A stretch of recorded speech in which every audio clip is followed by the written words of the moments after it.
मुख्यमंत्री देवेंद्र फडणवीस आणि जयंत पाटील यांचा एकाच विमानातून प्रवास। विधानसभा अध्यक्ष राहुल नार्वेकरांच्या उपस्थितीने चर्चा।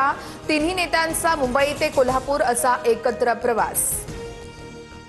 पवारांच्या राष्ट्रवादीचे खासदार पंतप्रधान नरेंद्र मोदींची भेट घेणार। सुप्रिया सुळेंच्या नेतृत्वात उद्या सकाळी 11 वाजता भेटीगाठींमुळे डिलिमिटेशन बिल पुन्हा सादर होणार असल्याच्या चर्चा।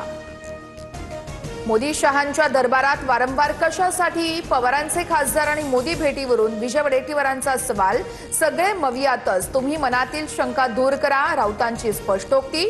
तर मोदींच्या भेटीमुळे काहींच्या पोटात दुखत असेल, आशिष शेलारांची टीका।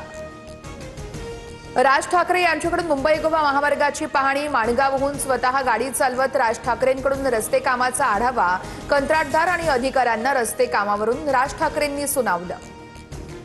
समाज बांधवांसाठी कोणत्याही स्तरावर जायला तयार, जीवघेणे उपोषण करू शकतो, तर कुणाचा जीव घ्यायला मागे पुढे बघणार नाही, जरांगेंचा इशारा। तर चर्चेतून मार्ग काढणार, मंत्री उदय सामंतांचं आश्वासन। बारामतीमध्ये पुन्हा विमान दुर्घटना। कारवार एव्हिएशन एजन्सीचं प्रशिक्षण विमान कोसळलं। टेक ऑफ करताना विमान रनवेवर घसरलं। सुदैवाने कुठलीही जीवितहानी नाही।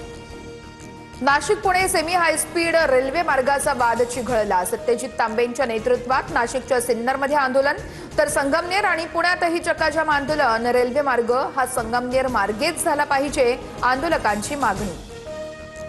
भूकंपाच्या धक्क्यांनी नाशिक हादरलं। दिंडोरी, सुरगाणा, निफाड, त्र्यंबकेश्वरमध्ये 4.3 रिश्टर स्केल तीव्रतेचा भूकंप, अनेक घरांनाही तडे। पश्चिम बंगालमध्ये ममता बॅनर्जींच्या ताफ्यावर हल्ला, दगड आणि चप्पल फेकल्याचा ममता बॅनर्जींचा आरोप। हल्लेखोरांना शोधून कारवाई करण्याची मागणी। सौदीतील